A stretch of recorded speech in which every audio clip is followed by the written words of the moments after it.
Simplifying Analytics, your one-stop podcast for data science, big data, descriptive, predictive, and cognitive analytics.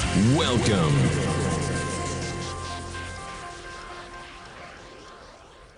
Año 2029.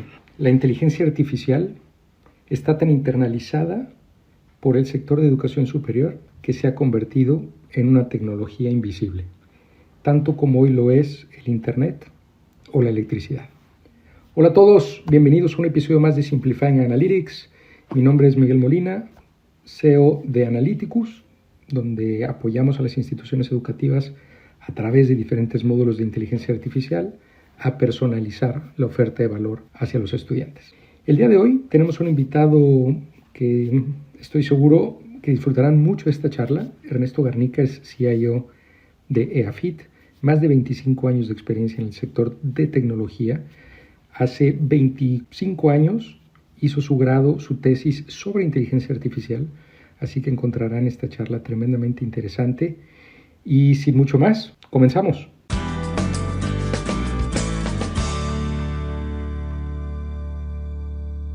Pues muy buenos días a todos. Muchas gracias por acompañarnos a otro episodio más de Simplifying Analytics. Hoy tenemos desde Colombia a Ernesto Garnica acompañándonos. Ernesto, ¿cómo estás? Bienvenido. Hola Miguel, muchas gracias y espero que todos estén muy bien y siempre sigan disfrutando de este canal contigo. Muchas gracias, Ernesto. Pues, Ernesto, antes de arrancar y empezar con preguntas que además sé que eres un apasionado no solamente de la educación superior, sino de la tecnología y en particular la inteligencia artificial. O sea, si aquí enfrente tuviéramos una copa o un café, seguro que este sería un podcast de varias horas. Para dar un poco más de contexto a la audiencia, si nos pudieras contar de tu perfil, muy brevemente tu trayectoria y cómo llegaste hoy a EAFIT. Claro que sí, Miguel. Y bueno, y te cuento que el café sí lo tengo aquí al lado, como todo colombiano, no hay mejor manera de empezar el día. Exactamente. Entonces, aquí está conmigo. Bueno, yo he estado en el sector de tecnología por más de 25 años. ¿Sí? Soy originalmente ingeniero de sistemas, graduado en la Universidad EAFIT, de hecho. He tenido la oportunidad y en esa oportunidad he aprendido mucho y he valorado estar en diferentes industrias. ¿Sí? Estuve un tiempo trabajando en el sector de consumo masivo, retail, manufactura. Un tiempo estuve trabajando en compañías de tecnología durante más de 13 años. Y luego estuve de nuevo en sectores de logística, construcción, en fin, esto me ha dado la verdad la oportunidad de conocer la tecnología como un elemento de apoyo y de fortalecimiento a las organizaciones, no importa el tipo de organización, ¿cierto? Y me ha permitido tener una visión, si se quiere, un poco agnóstica desde la potencialidad que tiene la tecnología de mejorar las organizaciones y finalmente a los clientes usuarios a las que sirven. En los últimos 5 años, bueno, hice este cambio que ha sido espectacular para mí en el sector de educación. Estoy como CIO, director de TI en la Universidad EAFIT, es una universidad en Medellín, muy conocida, una de las mejores universidades del país. Y aquí he estado al frente de muchos procesos de transformación desde el mismo día que llegué, incluyendo una pandemia, por supuesto, en el medio después de mi primer año. Así que te imaginarás pues todos los retos sobre los que hemos pasado. Ernesto, nosotros hemos hablado mucho, evidentemente, sobre temas de analítica, inteligencia artificial. Entrando un poquito de lleno, ¿cómo vislumbras la transformación que está teniendo hoy el sector, la educación superior en particular, por estas tecnologías disruptivas que además venía ya el tema de inteligencia artificial quizá desde hace un lustro cocinándose, pero bueno, ha tenido un acelerón en este último año? ¿Cuál es tu visión sobre cuál es el rol que está jugando en este momento en la transformación del sector? Gracias, Miguel. Yo he tenido un contacto con la IA tal cual como tú mencionas, hace varias décadas se viene trabajando en esto. De hecho, mi trabajo de grado de ingeniero de sistemas fue en una solución de IA, de reconocimiento de patrones. Eso fue en el 2020, en el año 2000. Te imaginarás las posibilidades que habían de programación y de datos allí muy limitadas. Sin embargo, siempre me ha parecido un área de conocimiento muy interesante por la capacidad, ¿cierto? Digamos que la potencialidad con la que se venía mostrando y casi que solamente limitado por las restricciones de cómputo, lo cual ahora, evidentemente, ya estamos en otras fases. Yo creo que hay varios aspectos. Voy a mencionar algunos de los que creo que juegan un papel clave como parte de esta transformación. Uno es, yo creo que finalmente estamos frente a una promesa real de mejorar la personalización en las rutas de aprendizaje, ¿cierto? Es un tema que vengo escuchando varios años desde que estoy en el sector. Hemos trabajado algunos proyectos que traten de guiar, digamos, en un modelo no prescriptivo, ¿sí? De cuáles deberían ser los cursos que algunos estudiantes deben tomar. Y hay soluciones, digamos, que en la industria han estado por mucho tiempo, como los cursos opcionales. Pero yo creo que estamos frente a una verdadera posibilidad de generar rutas de aprendizaje absolutamente personalizadas, ¿cierto? Yo creo que a través del conocimiento de nosotros mismos y de la oferta pueden tener los estudiantes, definitivamente están en mejor capacidad de poder vislumbrar cuáles son esas alternativas de formación que requieres para lo que tú planeas en tu futuro.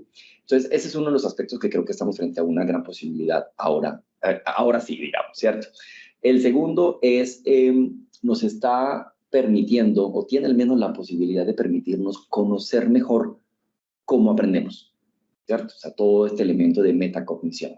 Es decir, hoy en día tenemos indicios de cómo aprendemos, ¿cierto? Quizás tenemos algunos espacios de feedback con el profesor o el tutor, tenemos modelos de evaluación que se acercan un poco no solo desde lo disciplinar, sino también desde el proceso de aprendizaje. Pero esto requiere un conocimiento mejor de los procesos que cada uno de nosotros sigue en el aprendizaje, ¿cierto? De manera común, a veces decimos, yo aprendo mejor leyendo lo que escribo, yo aprendo mejor viendo videos que ejemplifican la situación de aprendizaje, pero comienza a ser tan heterogéneo para todo el conjunto de personas que solo tecnologías como los datos y la IA va a permitir realmente darte la fórmula de Ernesto aprende así, ¿cierto? O hay indicios de que aprendes mejor de esta manera en este tipo de temas. Entonces yo creo que ese espacio de metacognición tiene una muy buena posibilidad. El tercero es a las organizaciones ya, digamos, saliendo un poco del esquema del estudiante y viendo a la institución como una organización. Yo creo que sí le va a permitir realmente convertirse en una institución data-driven, ¿no? Manejada por los datos, que realmente sea capaz de poder tomar decisiones, de ajustar sus modelos de operación, de aprendizaje, de investigación basado en los datos. Entonces creo que estos tres aspectos, particularmente, Miguel, son los que van a potencializar muchísimo el sector de educación. Seguramente habrá otros, pero particularmente creo que esos tres tienen mucha fuerza. Sí, no, y coincido, ¿no? El santo grial por muchos años ha sido cómo podemos personalizar realmente la educación. Y en ese sentido, Ernesto, hoy digamos que hay mucha expectativa por lo que se puede lograr. O sea, lo vemos como este sueño realmente de personalización, lo vemos como mucho más tangible. La institución dice, transformación digital, vamos para allá. Arranquemos ese proceso de implementar estos elementos de inteligencia artificial que nos permitan personalizar la oferta de valor de la universidad. ¿Cuáles son los desafíos que tú ves, los retos en donde se van a encontrar las universidades y cómo sugerirías enfrentar esos retos? Bueno, yo creo que hay particularmente varios aspectos que todavía se van consolidando o se van asentando en la utilización de la IA y la efectividad de su utilización. Yo escuchaba en esos días un análisis de Gartner acerca de qué tanto las organizaciones y las corporaciones quieren hacer uso de la IA o qué tanto se van a atrever a pasar un poco esas fronteras. Y me gustó mucho la aproximación. Yo le haría, digamos, como algún ajuste en cuanto a mi interpretación realmente, y es de la siguiente forma. Yo creo que estamos frente a una IA de uso diario, ¿cierto? Esa IA de uso diario es, digamos, hoy en día lo hacemos casi de manera inconsciente cuando ponemos el Waze o el Maps, ¿cierto? Y nos guía, nos lleva al lugar, ¿cierto? Y no nos importa qué hizo atrás, ni los datos, ni la calidad, simplemente confiamos de manera tal que nos llevamos, ¿cierto? De esta misma manera, hoy en el mundo de la ofimática, con las herramientas recientes, vamos a ser capaces de generar correos automáticos, gestionar mejor la información, la recolección de datos y de fuentes en procesos de aprendizaje o de investigación. Yo creo que estamos frente a una IA, llamémoslo, de uso diario, ¿cierto? Luego un siguiente nivel sería, en esos desafíos, aumentar capacidades, ¿cierto? Institucionales, ¿sí? Y ponerlas al frente, que es diferente cuando yo hago trabajo en el back. Porque el primer elemento que debo poder sobrepasar es el de confianza. Es decir, confío tanto en que esta IA realmente me ayuda que soy capaz de ponerla al frente, en un bot frente a mis estudiantes. Eso es un paso importante, un desafío que tiene muchísimas aristas, ¿cierto? Allí pueden haber oportunidades como la misma creación, digamos, de rúbricas, asistencia inteligente en foros de estudiantes, donde probablemente hay preguntas frecuentes que no necesitas que un tutor humano esté respondiendo todos los casos, ¿cierto? Sino que más bien derive o haga una moderación combinada, híbrida, de cierta forma. Cuando yo lo coloco, como decía ahorita, en un bot frente a un servicio al usuario, para que responda a preguntas comunes de los estudiantes en los procesos de matrícula, quizás donde hay, digamos, como un pico de preguntas comunes, etcétera. Entonces yo creo que allí hay una posibilidad de comenzar a crecer, aumentar las capacidades realmente de los equipos o de las funciones de la institución en ese beneficio. Y hay un tercer espacio, que es un espacio de transformación, ¿cierto? El espacio de transformación, digamos, de la institución misma y del modelo es, ¿qué pasa si yo le digo a esa IA que me desarrolle un programa nuevo? ¿Sí? Que me sugiera un programa absolutamente nuevo, que tome en cuenta mi historia, que tome en cuenta los resultados de mis estudiantes, que tome en cuenta los informes de empleabilidad en los sectores donde yo tengo más influencia y me diga, propone un programa, ¿cierto? Mira que estamos frente a una decisión mucho más compleja, potencialmente mucho más útil, pero también con mucho más riesgos, ¿cierto? Entonces yo creo que los desafíos y la utilidad va a depender mucho de hacia dónde queremos apuntar en esos tres horizontes. El primero está jugado, lo hacemos hoy en día, ¿sí? Pero el segundo y el tercero creo que requieren un poco más de comprensión, ¿sí? De entendimiento de las limitaciones y de las posibilidades y de alguna manera también de una apuesta institucional. En este sentido, Ernesto, dada la importancia de la formación para minimizar pues el enfrentarse a estos desafíos, ¿será que hoy estamos muy ansiosos en el sector por aplicar la inteligencia artificial, pero realmente si no cubrimos esta parte de formación de los equipos, no vamos a ver los resultados sino hasta dentro de un par de años? O sea, ¿tú le podrías poner algún timeline para decir, bueno, hoy esto nos puede dar la capacidad realmente de personalizar la educación, pero y luce que tiene las capacidades, pero para llevarlo a la operacionalización y que sea real, van a ser los chicos del 2026? ¿O cómo ves ese timeline entre la formación, la transformación, la implementación, para que ya no esté en papel y no lo aguante solamente el PowerPoint, ¿no? O sea, que esté ya en la cancha. Sí, definitivamente yo creo que hay un efecto generado pues desde el año pasado, obviamente por la presentación y la visibilidad de estas nuevas tecnologías, hablando específicamente de IA generativa. En esa misma presentación de Gartner usaba un ejemplo que me parece súper contundente y fácil de entender, y es el efecto del juguete, ¿cierto? Entonces decían, absolutamente cada niño que tiene un juguete nuevo, la curva de uso baja, baja después de los primeros días, ¿sí? Entonces encontrar ese juguete de largo plazo, ¿cierto? Y juguete no estoy con ello minimizando su utilidad, sino realmente haciendo una comparación sencilla para la comprensión, requiere entender mejor cuáles son las posibilidades de uso, ¿cierto? Cuáles son mis contextos donde yo le voy a sacar mucho más provecho. El reporte hablaba, o el podcast hablaba ayer sobre el que escuchaba ayer, perdón, hablaba sobre una caída del 20% en el uso en los primeros 20 días, en los primeros 15 días, perdón, ¿sí? eso es bastante, ¿sí? Entonces, significa que en una primera etapa, efectivamente, de exploración, ¿sí?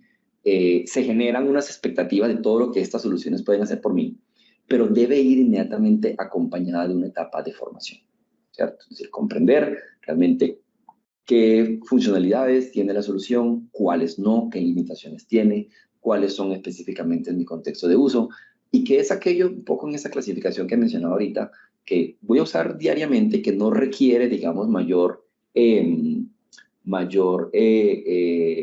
formación de alguna manera, ¿sí? Y aquella otra que realmente sí requiere acompañarse de equipos expertos para poder sacarle provecho y mantener esa ventaja en el largo plazo. Entonces, coincido contigo, yo creo que poner una línea de tiempo, pues evidentemente puede ser complejo, pero si el año pasado fue de curiosidad, yo lo llamaría de experimentación, quizás algunos pilotos un poco más fuertes, y de cara al año siguiente algunas implementaciones un poco más sólidas en las instituciones. Sí, y bueno, y desde luego, apalancándolo un poco, aprovechando que estás estudiando en MIT y te estás exponiendo pues a gente de muchos países, creo que una pregunta seguida de la anterior es, esos tiempos, esos timelines para nuestra región, para Latinoamérica, pueden ser diferentes que para otras regiones, ¿no? ¿O tú crees que la, la línea se está emparejando sin importar el país, sin importar la región? Es decir, es mucho más fácil hoy para un país en Latinoamérica cerrar la deuda tecnológica y en este caso, digamos, la deuda analítica o de inteligencia artificial, porque la barrera de entrada se ha desplomado, ¿no? O sea, hoy puedes experimentar con inteligencia artificial por $20 o gratuito, pero es lo que te cuesta GPT. Entonces, un poco hacia donde va mi pregunta, al desplomarse esa barrera de entrada, ¿crees que estos tiempos de experimentación hasta llevarte al proven productivity serán similares según la región o ves a Latinoamérica un poco rezagada? Bueno, mira, definitivamente no, yo no tendría duda en decir que seguimos con un rezago, ¿sí? Y que el rezago probablemente se va a ver más, va a ser más evidente en la implementación, ¿sí? Efectivamente está disponible, podemos experimentar, el costo seguramente es asequible, más en unas que otras, pero se puede llegar a él, ¿sí? Yo quisiera pensar que pudiésemos llegar a unas escalas mayores, pero Latinoamérica está inevitablemente en ciertas desigualdades en cuanto a la capacidad del sistema educativo. Sí, eso es innegable. Y desde la experiencia un poco y lo que he visto en el MIT y en ese conjunto de personas alrededor del mundo y de las posibilidades, hay algo, Miguel, que particularmente me llamó más la atención, ¿sí? Y es la articulación, ¿cierto? Y creo que nos cuesta un poco esa articulación. ¿A qué me refiero? Las acciones que pasan y un poco el proceso también de formación de ese ecosistema educativo del MIT que yo percibo, es donde hay una conexión entre las acciones de desarrollo tecnológico, ¿sí? La regulación, el financiamiento, el venture capital, las alianzas, y siento que estos últimos aspectos no tienen un desarrollo tan fuerte en Latinoamérica. Por eso yo digo claramente, ChatGPT se abrió y todos lo usamos más o menos en tiempos similares. Vamos a entrar en experimentación y podemos hacer pequeñas cosas que nos convaliden de alguna manera su potencialidad, pero la implementación en soluciones que realmente se queden a largo plazo en las organizaciones, creo que pasa por aspectos asociados pues, a ese financiamiento, a esa capacidad de trabajar en alianzas que todavía nos cuesta mucho en Latinoamérica, a esa capacidad, digamos, también dentro de la regulación de que sea mucho más ágil y nos permita movernos de esa manera. Mi ejemplo, desarrollo de los currículos o de los programas, ¿cierto? Donde típicamente dependemos de entes reguladores en esa decisión. Yo creo que eso nos pone en cierta desventaja, ¿sí? Yo soy una persona optimista por naturaleza, quisiera pensar que también esas barreras se van cayendo con el tiempo o van mejorando la asequibilidad hacia la solución final, pero hoy en día te diría que realmente sí tenemos una desventaja. Sí, de acuerdo. No solamente el componente de IA, sino hay un ecosistema que tiene que estar presente para realmente tener impacto. Ernesto, hace un momento nos hacías la analogía del stickiness del juguete. Yo creo que parte del éxito que puede tener la IA en el stickiness es justamente la capacidad de personalizar la propuesta, la oferta, el mensaje, el acompañamiento. Y en ese apetito por lograr personalizar, pues necesitas tener información de cómo aprender Ernesto, dónde vive, cuántos años tiene, cuáles son sus retos, cómo aprende. Y ahí hay un choque que yo veo constantemente entre la privacidad de los datos y los datos que necesito para realmente conocer a Ernesto. Es decir, te quiero acompañar de manera psicopedagógica, psicoemocional, pues necesito saber cómo estás anímicamente, si no, no puedo personalizar el acompañamiento. Pero por el otro lado, hay una fuerza muy importante jalando hacia, bueno, no puedes, no deberías de tener esos datos, son datos privados.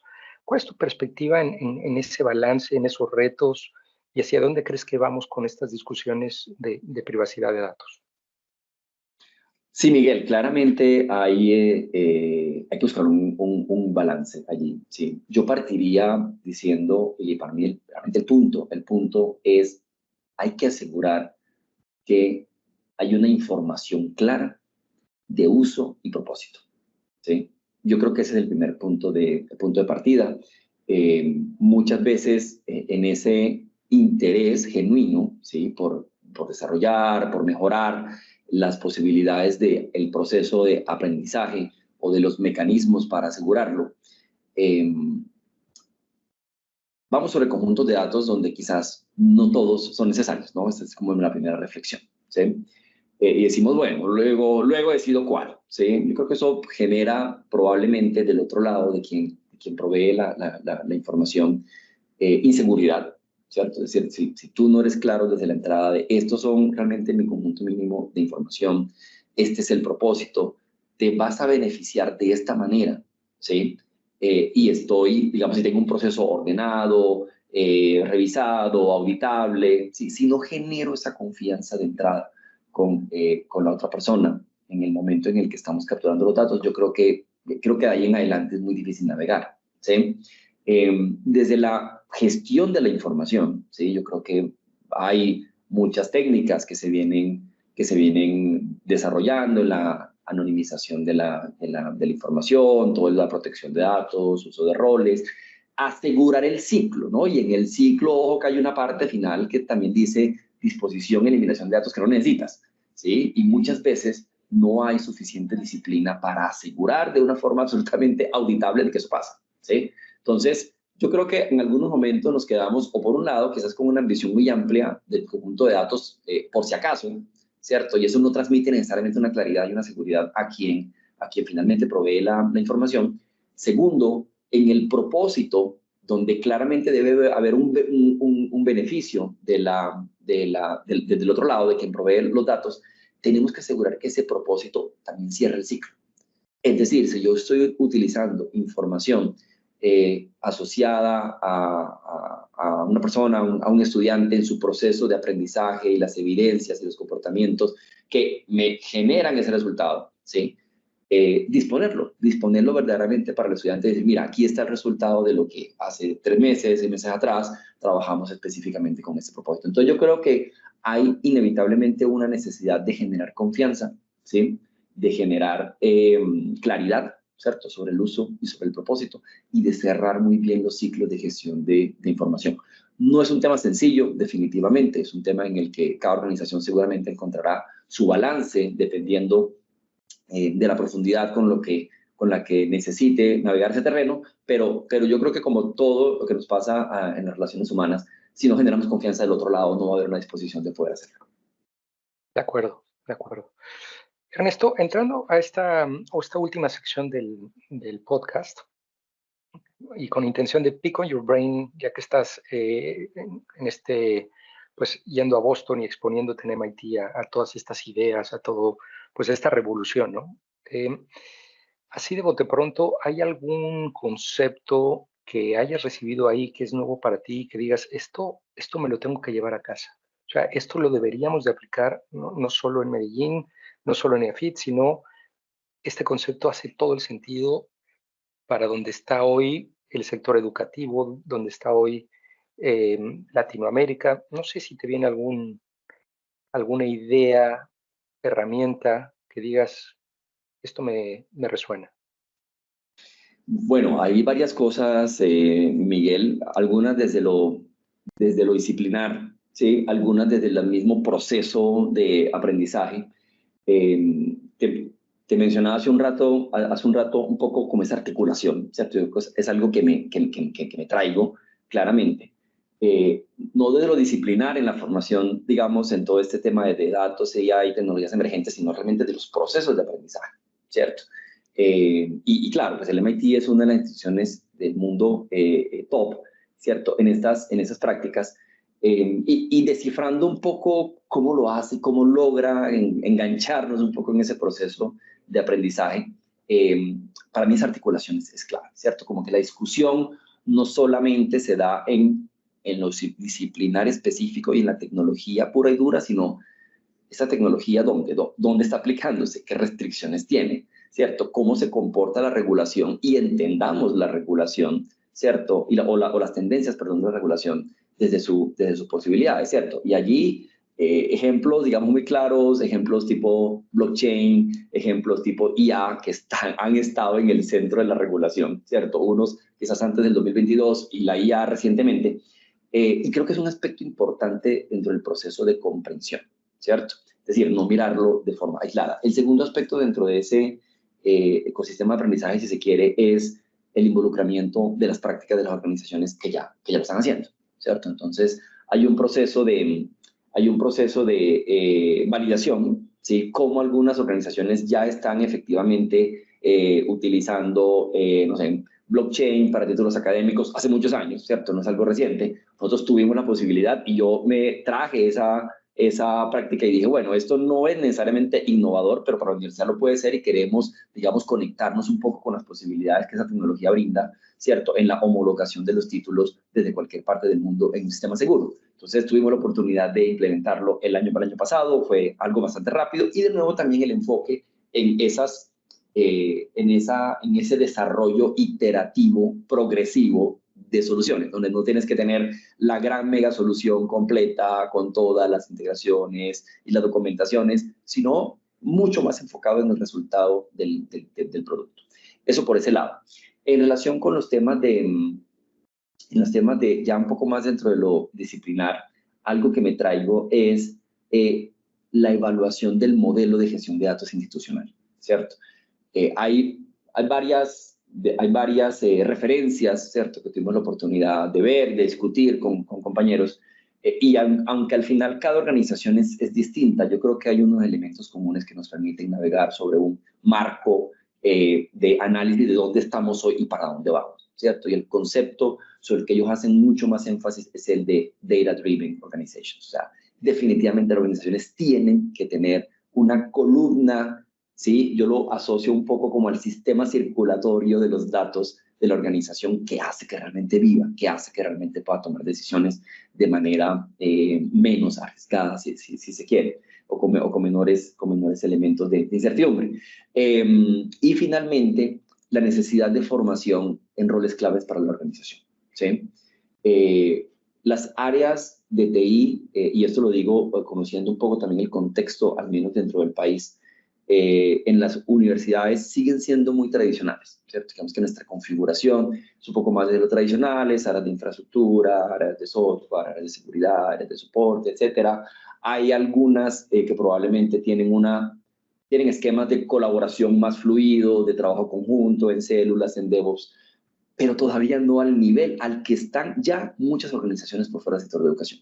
Y eso creo que nos dejan en desventaja, ¿sí? Específicamente roles asociados a todo el tema de analítica de datos, de machine learning, ¿sí? Oficiales de privacidad de información, ¿cierto? Entonces, a mí una reflexión que me traigo claramente, necesitamos configurar mejor los roles en la institución alrededor de TI que pueda servir a ese sistema circulatorio de datos de una manera más efectiva. Y bueno, muchas otras cosas que por tiempo no alcanzaría a contarte, pero sigo reflexionando todos los días luego de esta gran exposición, digamos, de de información y de prácticas que puede ser útil para la organización. Ernesto, ahí en tu cajón seguramente tienes una bolita de cristal para ver el futuro. Imagínate en 5 años, 2029, ¿cuáles son los 2 cambios radicales que ves en el sector educativo y, digamos, en particular, educación superior? Bueno, vamos a sacar y limpiar la bolita de cristal a ver qué nos dice Miguel. Voy a empezar, a ver, esto será una mezcla seguro entre lo que creo que es y lo que quisiera que es, ¿no? También, porque te decía, soy un optimista por naturaleza y quiero pensar un poco que ciertas cosas cambien de manera positiva. Lo primero es, de pronto, dibujar un poco el contexto en el que creo que estos 2 grandes cambios pueden suceder, ¿sí? Yo creo que definitivamente vamos a avanzar mucho más en ese tema de democratización de acceso, ¿cierto?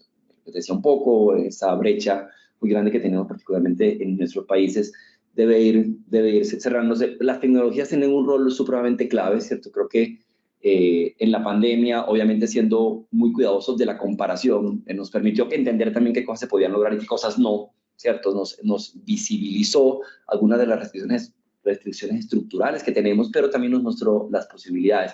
Creo que la tecnología de acceso nos va a permitir mejorar eso, la disposición de contenido, herramientas de colaboración con las cuales contamos desde hace varios años. Pero creo que ese sustento, ¿cierto? Si se quiere, en una escala pues mucho más evolucionada en 5 o 10 años, nos va a permitir hacer más cosas. Más cosas como que, ¿no? Particularmente voy a insistir mucho en el componente de la ruta de aprendizaje individual. Yo creo fuertemente en eso, creo que debe haber una hiperflexibilidad de los currículos, ¿cierto? Yo creo que definitivamente debe ser algo en el que yo, en el centro verdaderamente, aunque muchas instituciones lo tenemos como un mantra, el estudiante en el centro, yo creo que solo cuando le damos el control de lo que decide estudiar, está en el centro, ¿sí? Antes no. Esto creo que fue fortalecido por esos asistentes de apoyo individual que tienen una ventaja un poco en el desarrollo que yo veo, Miguel, y es un concepto que a mí me gusta, y es el de la tecnología invisible, ¿cierto? El de la tecnología invisible es un poco como el deseo de cualquier tecnología, ¿sí? Hay dos ejemplos muy buenos que a mí me gustan. Uno es el de la electricidad, ¿cierto? Antes existían en las organizaciones el vicepresidente de electricidad de la empresa, ¿no? Y hoy como que no se nos ocurriría que eso existe porque es algo invisible, ya está allí, ¿sí? Más allá de entender qué conector requieres en algunos países, dije, está allí, ¿sí? No te importa qué pasa atrás. Ha sucedido con Internet en los últimos 15 años y siento que IA va en ese camino. IA va a ser una tecnología invisible, va a estar embebida, va a ser íntima a nosotros. Y creo que en esa capacidad de intimicidad va a permitir que yo tenga mi versión de Ernesto en el aprendizaje, cómo es y cómo me ayuda con esas pequeñas diferencias que para un profesor humano sería muy difícil de cubrir. Por supuesto que tendrá, yo no tengo ninguna duda, el apoyo y el acompañamiento de un profesor con muchas más herramientas, de un profesor con mejores datos para apalancar el proceso de aprendizaje, pero en la intimidad conmigo, ¿sí? Me va a permitir saldar un poco esas oportunidades. Y el segundo, para mí una de las segundas tendencias, y te voy a decir un poco de dónde extraigo esto, es, yo no sé qué nombre ponerle, pero yo creo que debe haber un proceso de aprendizaje multicultural en un poco de más impacto. ¿A qué me refiero con eso? Una de las cosas que a mí particularmente, yo tengo un hijo adolescente, pero me sorprende muchísimo, es las capacidades que tienen ellos de enganchar con personas de otros países cuando están jugando, ¿no? Y un juego es un ejercicio de aprendizaje espectacular, ¿sí? No en vano muchas universidades tienen equipos de eSport y es un tema que sigue creciendo, porque hay oportunidades de experiencia de aprendizaje. Entonces pienso en ello y yo digo, bueno, me imagino un poco que esa experiencia en un curso, sí, me permitirá no restringir mi grupo de estudio únicamente a los que yo veo allí, que conozco, que son mis, como decimos aquí en Antioquia, mis parceros, mis cercanos, sino que es cualquier persona del mundo que tenga esa experiencia sobre lo cual quiero aprender, ¿no? Entonces, si quiero conocer algunos temas, no sé, de historia, de de México, aprovechándote aquí, ¿sí? Claro, puedo mirar un libro, puedo mirar un video, pero ¿qué pasa si conecto a mi grupo de estudiantes PAR en México para que me cuenten, ¿no? En su propia experiencia cultural. Entonces, te digo, no sé qué nombre tendrá esto, pero de alguna manera creo que nos estamos perdiendo de más experiencias por restringirlas en un espacio físico, ¿sí? En un espacio inclusive tímidamente virtualizado, ¿sí? Donde realmente el mundo es la única restricción. Bueno, esperemos que la bola de cristal tenga algo de, algo de asertividad, pero le apunto mucho a esas dos cosas que creo que van a enriquecer la experiencia de aprendizaje y sobre todo algo que me parece muy importante, Miguel, y es generar profesionales felices con lo que son, ¿no? Con lo que finalmente consideran que pueden aportar y construir a la sociedad. Fíjate, Ernesto, mientras respondías en estos dos sentidos, la tecnología invisible y este acceso a multiculturalidad, yo pensé en una pregunta de seguimiento. Bueno, una vez que la inteligencia artificial sea invisible, entonces, ¿cuál es la siguiente ola? ¿No? Si ya pasamos la ola de la electricidad, del Internet y la de la IA, ¿cuál es la siguiente ola? Casi que percibía cuando ampliaste la respuesta con esa multiculturalidad, en esta educación on bundle, en donde a través de experiencias inmersivas, realidad virtual, realidad aumentada, etcétera, pues hoy que quieres aprender de historia de México, puedes tomar una cátedra en la UNAM, Universidad Nacional Autónoma de México, de manera virtual, con tus compañeros aquí al lado sentados de manera virtual, y esos créditos te cuentan en tu hiperpersonalización de la experiencia. O sea, ya no eres, creo yo que en algún momento, bueno, ya estamos aquí soñando, mi querido Ernesto, en algún momento puede ser que esa flexibilización, que es parte del apetito del mercado en yo quiero estudiar lo que yo quiero, cuando yo quiero, como yo quiero y desde donde yo quiero, va a permitir que tengas, bueno, aquí tengo estos 15 créditos de AFIT, pero estos 4 créditos del TEC de Monterrey, pero este profesor de Stanford es el mejor de gaming, a ese voy a agarrar unos créditos y te vas a hacer tu propia trayectoria curricular, ajena o agnóstica a una sola institución. Y sí veo que te pongas tu casco, Ready Player One, y tengas esa experiencia, ¿no? O sea, creo que esa puede ser como la siguiente ola. No sé, me dio esta sensación de que una vez que la I está dentro, el vivir y el existir de manera virtual en tu proceso de aprendizaje. Y que vas a la charla del profesor, del catedrático, etcétera, en el salón de Stanford, solamente que con tu casco o con tu Oculus o el dispositivo de ese momento, ¿no? No sé, ¿qué piensas? Súper interesante, Miguel, esa visión y cómo lo enlazas con, bueno, y cuál es la siguiente, ¿cierto? El siguiente salto. A mí me parece que definitivamente hay una demanda que se restringe hoy por las posibilidades concretas, ¿cierto? Creo que creo que está el deseo, creo que está el impulso, como te decía, hay una base tecnológica que cada vez más va a permitir que esas fronteras se deshagan, pero necesitamos que, otra vez, de vuelta, la articulación permita que esas cosas pasen. Evidentemente, digamos que la regulación me permita, digamos, como que tener todo ese conjunto de créditos en el mundo, ¿cierto? Y que hoy pueda ser yo un profesional de una profesión que no está descrita específicamente en el marco de una definición de un país, ¿no? Simplemente estas son mis competencias, en esto soy bueno, en qué sectores o sectores puedo contribuir. Yo creo que esa es una visión en la que me embarco contigo y me parecería muy interesante que fuera esa el camino. Pues ya estás, mi querido Ernesto, es un trato.